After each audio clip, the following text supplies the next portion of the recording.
O relógio marcava 5h42 da manhã, quando Cecília acordou. O sol ainda não havia rasgado o céu cinzento de um outono preguiçoso. A cidade dormia, mas ela não. Não mais. Desde o acidente, seus dias começavam cedo, como se o próprio silêncio a expulsasse da cama. A rotina agora era o seu escudo, e a dor, sua companhia.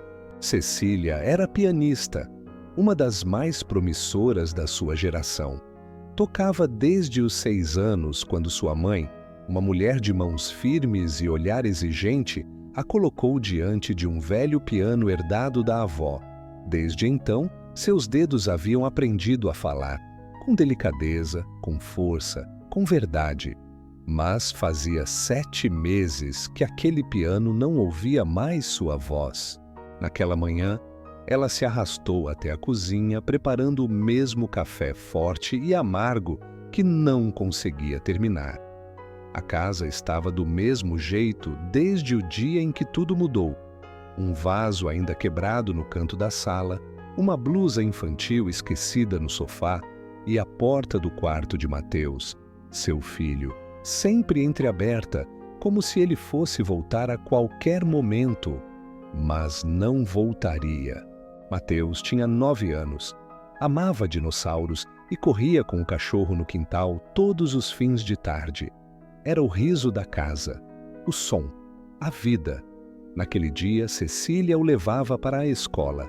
Chovia e a curva mal sinalizada na estrada de terra parecia ainda mais traiçoeira do que de costume. O carro derrapou. Quando acordou, tudo estava em silêncio. Um silêncio tão fundo que doía. Ela sobreviveu. Mateus, não. Desde então, Cecília não tocava, não sorria, mal comia. A dor havia calado as mãos que antes falavam com tanta beleza. Tentaram ajudá-la, amigos, psicólogos, até desconhecidos, mas ninguém entendia. Porque o que ela perdeu não foi só o filho, foi o som, foi o sentido. Naquela manhã, ao voltar para o quarto, ela notou uma coisa incomum. O piano estava coberto de pó, como sempre, mas uma das teclas estava limpa, branca, intocada pelo tempo. Franziu a testa, se aproximou. Passou o dedo por ela. Um dó. O som ecoou fraco, mas presente. E com ele veio a lembrança de uma tarde clara, Mateus sentado ao lado dela, batendo notas aleatórias e rindo alto. "Mamãe, esse aqui é o som do dinossauro triste." Ela sorriu por um segundo apenas. Depois, sentiu o peito apertar de novo. Passou o resto do dia evitando aquele cômodo, mas, à noite, sentou-se à beira da cama e olhou para as próprias mãos. Ainda estavam ali, tão firmes, tão calejadas, mas mudas. Adormeceu tarde, ouvindo a chuva cair, e, em seu sonho, ouviu música, não qualquer música. A melodia que costumava tocar para Mateus dormir. Suave, quase como um sussurro.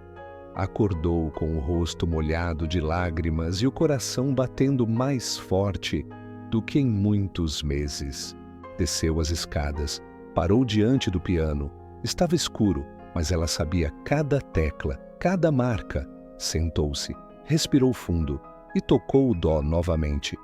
O som preencheu o vazio como uma vela acesa em um porão escuro. Mais uma nota, e outra. E então os dedos começaram a deslizar hesitantes, como quem caminha sobre cacos. Mas andavam.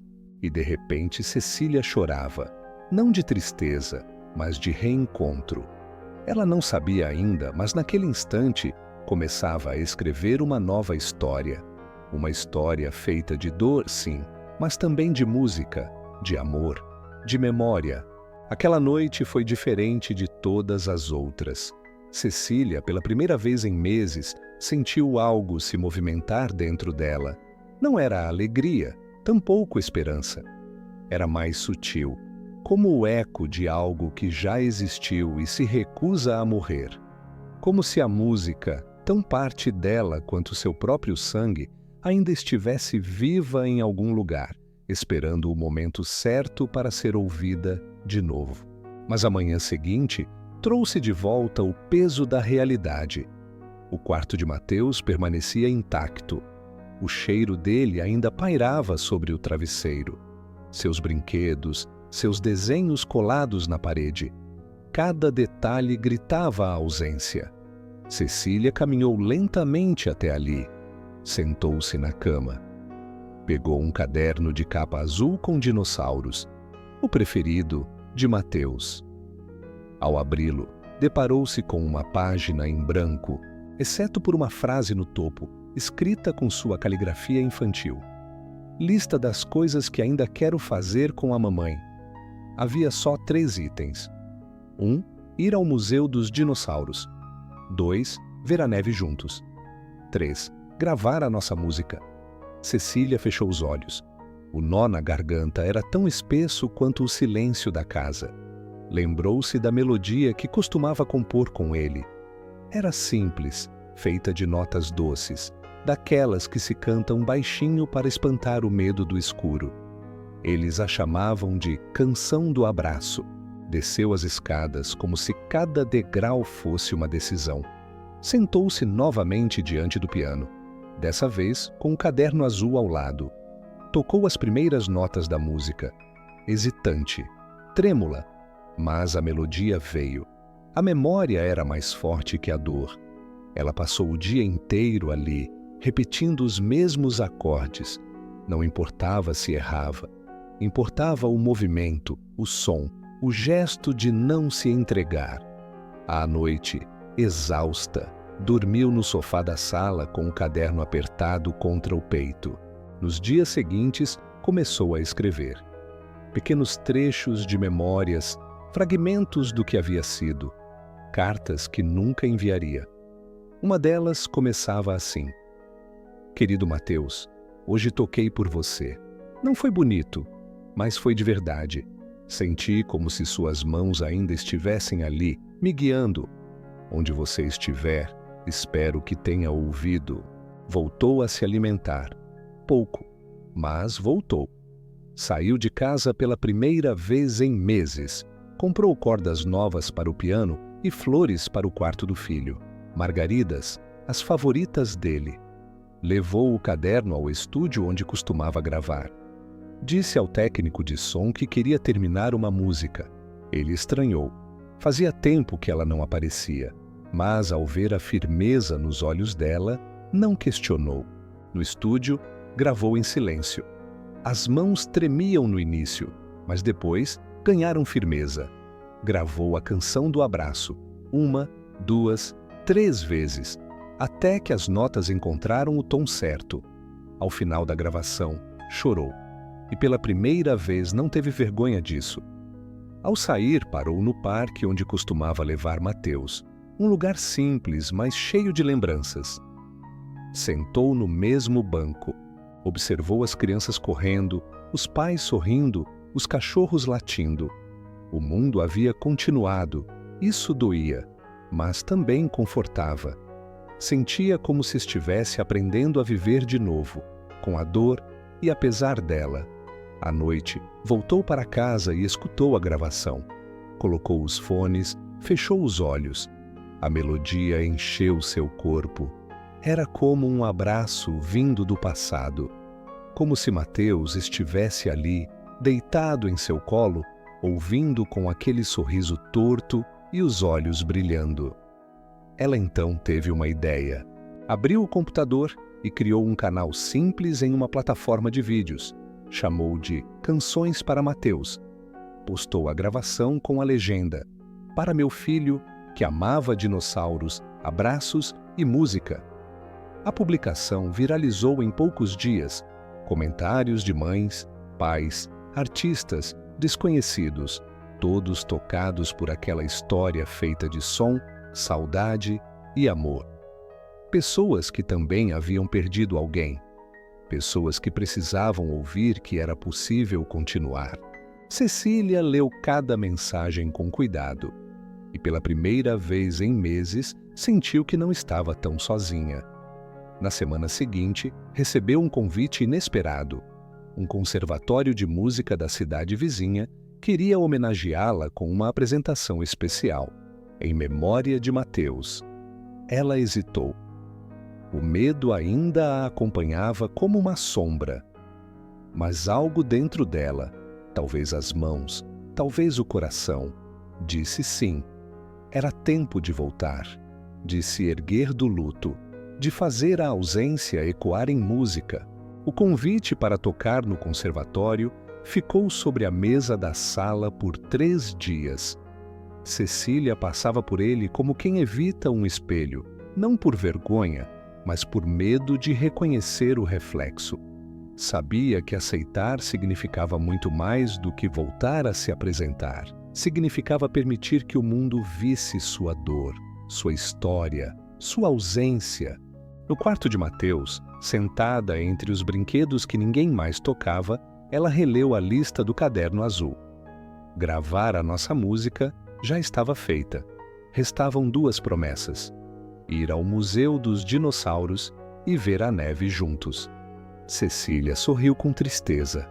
Tantas coisas ainda por viver e tão poucas forças. Mas ela aceitou. A resposta foi enviada com mãos trêmulas. A apresentação seria no mês seguinte. Tempo suficiente para se preparar, ou para recuar, se precisasse. No fundo, ela sabia, não recuaria. Algo dentro dela, mais profundo que o medo, mais firme que a dor, havia despertado. Começou a ensaiar todos os dias. Pela manhã, aquecia os dedos com escalas simples. À tarde, revisitava antigas composições.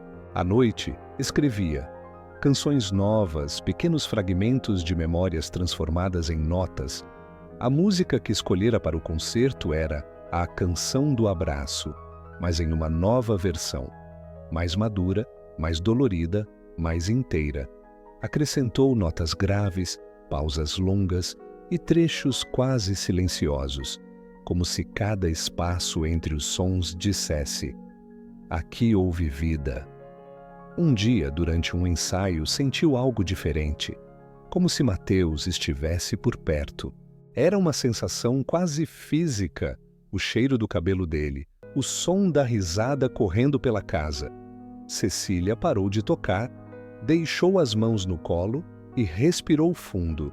Depois, sorriu. Se você estiver aí, meu filho, essa música é nossa. Quando a notícia da apresentação se espalhou, antigos colegas, professores e alunos entraram em contato. Muitos queriam comparecer, outros ofereciam ajuda, mas Cecília recusava os holofotes.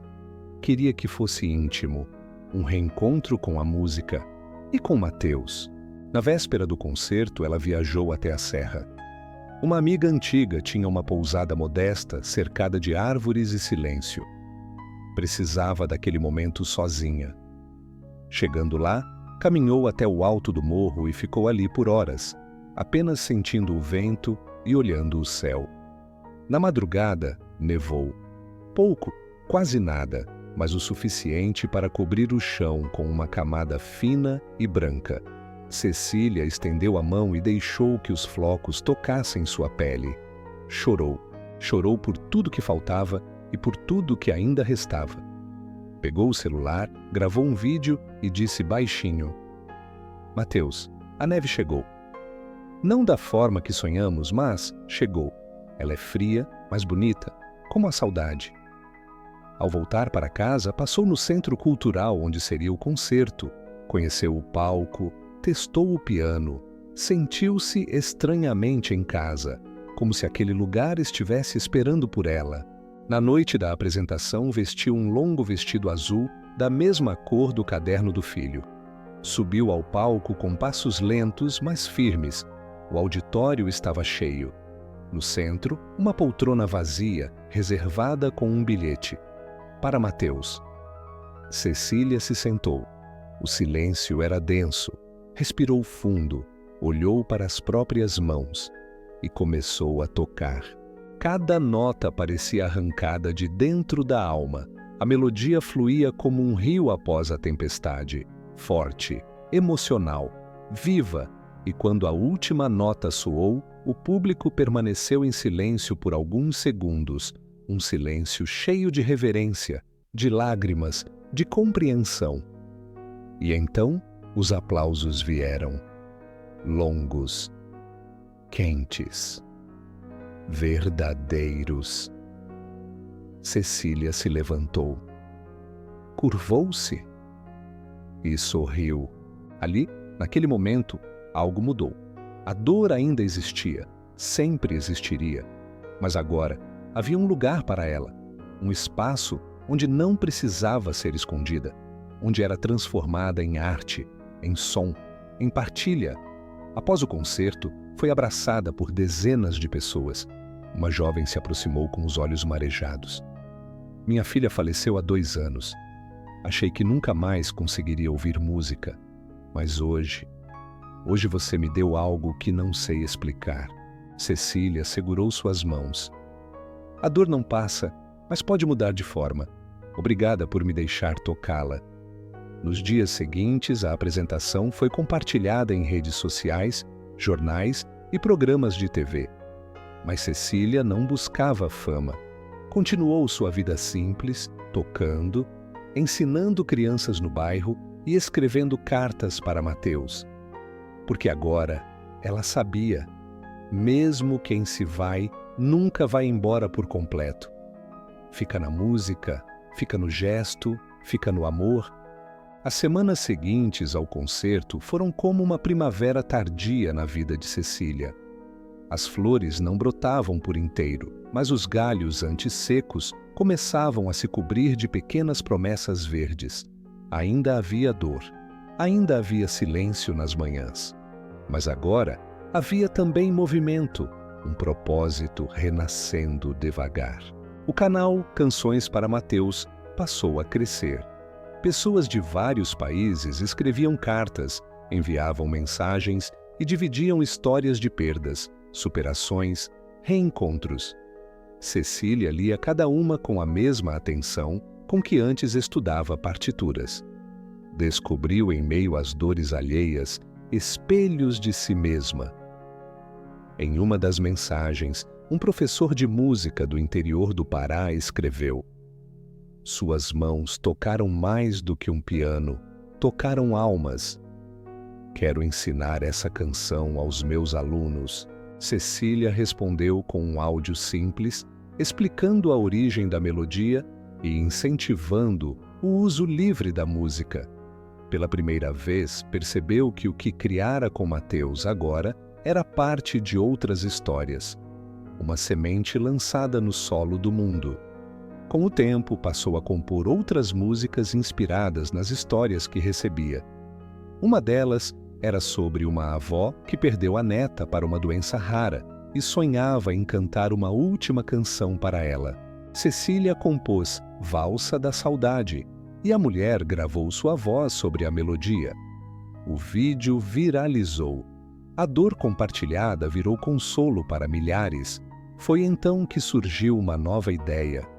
Durante uma noite chuvosa, sentada no sofá com uma manta sobre as pernas e o caderno azul de Mateus no colo, Cecília escreveu: "E se cada perda fosse transformada em música? E se cada ausência tivesse sua própria canção?" Assim nasceu o projeto Notas para os que Partem. Ela criou uma pequena rede com músicos voluntários, psicólogos e professores. Juntos, começaram a recolher histórias de luto e compor canções personalizadas para famílias que perderam entes queridos. Não cobravam nada. A proposta era simples: transformar dor em melodia, silêncio em som. Gravavam as músicas em estúdios parceiros e enviavam com bilhetes escritos à mão. Em pouco tempo, mais de 100 canções haviam sido entregues, cada uma única, cada uma com alma. Cecília voltou a ensinar piano também. Abriu uma turma para crianças em situação de vulnerabilidade no bairro. Entre os alunos, havia uma menina chamada Clara, de olhos negros e mãos rápidas, que logo se destacou. "Professora", disse ela um dia, "por que você fecha os olhos quando toca?" Cecília sorriu. "Porque assim eu escuto melhor o que vem de dentro." Clara respondeu com uma frase que Cecília jamais esqueceria. "Eu acho que o seu filho mora aí dentro, né? Por isso a música é tão bonita." As palavras da menina ecoaram por dias. Na mesma semana recebeu uma carta sem remetente. Era um envelope branco, simples. Dentro, um desenho infantil. Um piano, uma mulher de vestido azul e um menino de mãos dadas com ela. Atrás do desenho, apenas uma frase escrita com letras tortas. "Mamãe, continuo ouvindo você." Cecília sentiu as pernas falharem. Sentou-se no chão. Abraçou o papel como se fosse carne. Chorou com o corpo todo. Não sabia quem havia enviado aquilo. Talvez um antigo aluno. Talvez uma mãe que ouviu sua história. Talvez ninguém. Ou talvez... Ele começou a dormir melhor. Voltou a cuidar do jardim. Plantou um pé de ipê amarelo no quintal. Mateus amava aquela árvore por causa das flores, que pareciam estrelas de sol, como dizia. Prometeu a si mesma que cuidaria daquele ipê como se cuidasse dele. E um dia, numa manhã serena, viu a primeira flor se abrir, sozinha, pequena, mas gloriosa. Tirou uma foto e postou com a legenda: "Ele floresce em mim." Nos bastidores a vida seguia. Cecília ainda se pegava em silêncio, chorando ao ver o quarto de Mateus.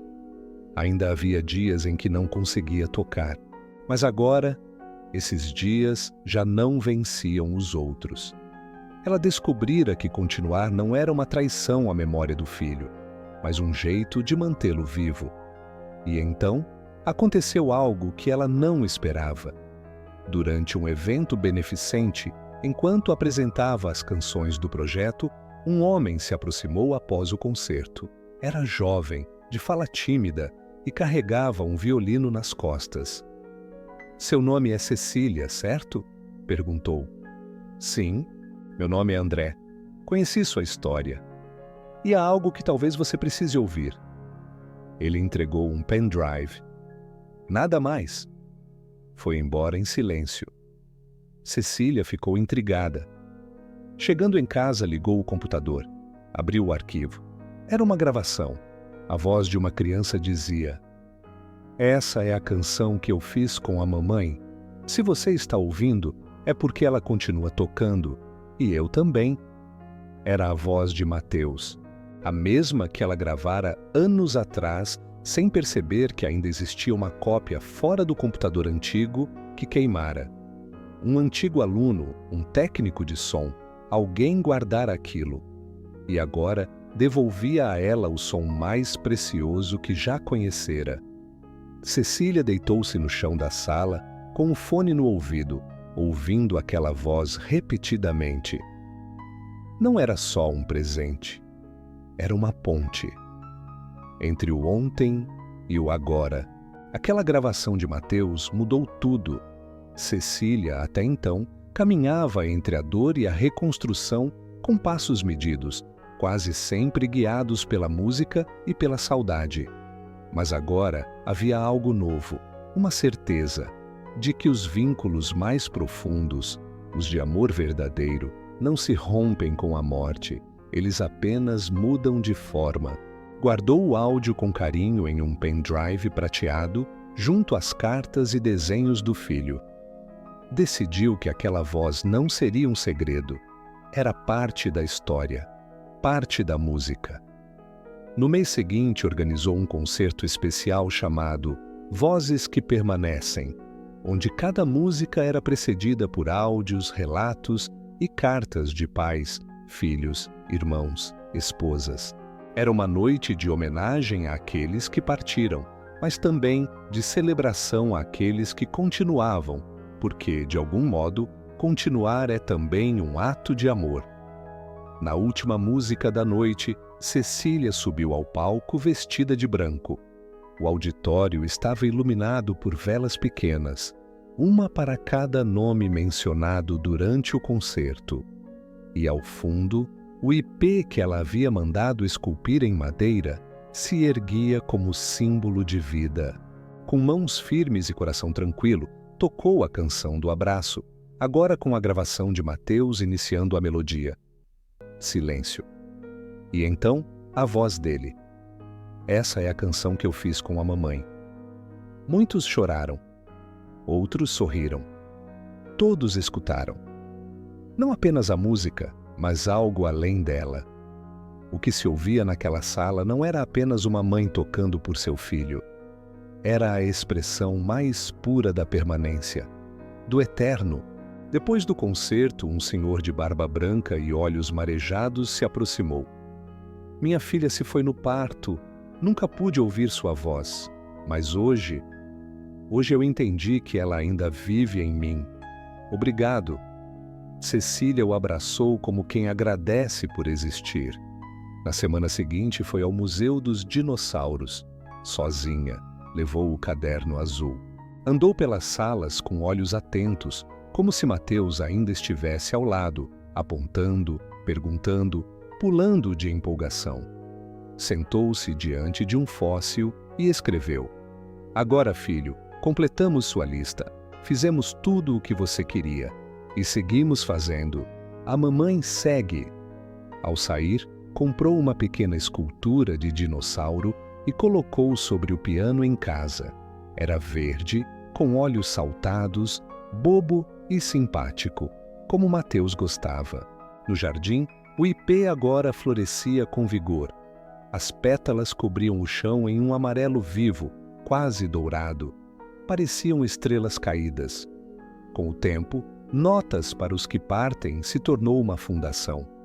Compositores voluntários de diversos países se juntaram ao projeto. Famílias enviavam histórias e recebiam de volta canções escritas sob medida, embaladas com amor, ternura e respeito. A dor transformada em som. O luto transformado em arte.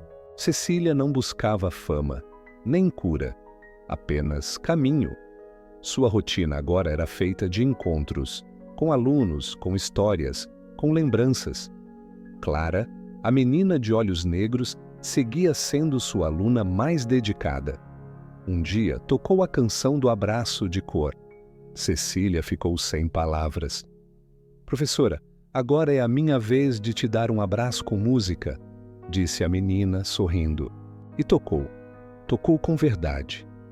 Tocou como alguém que entende que som pode curar. Numa manhã de primavera, enquanto regava o jardim, Cecília sentiu uma brisa suave tocar o rosto. Olhou para o ipê. Uma única flor caiu e pousou em sua mão. Olhou para o céu. O sol atravessava as nuvens como dedos de luz. Sorriu. Não era mais o mesmo sorriso de antes. Era um sorriso novo, costurado pela ausência, mas cheio de presença. Sentou-se no piano. Tocou. Tocou como sempre fez, de olhos fechados, mas agora com o coração inteiro. Cada nota era um lembrete de que a vida não se mede apenas pelo que perdemos, mas pelo que conseguimos amar mesmo depois da perda. E enquanto tocava, pensava: meu filho está em cada acorde, em cada lágrima que não é mais de desespero, mas de gratidão. Ele floresce, ele fala, ele vive. Porque as mãos de Cecília, um dia caladas pela dor, hoje falavam com mais força do que nunca. E toda vez que o mundo ficava em silêncio demais, ela sentava-se ao piano e o som voltava a existir. Inscreva-se no canal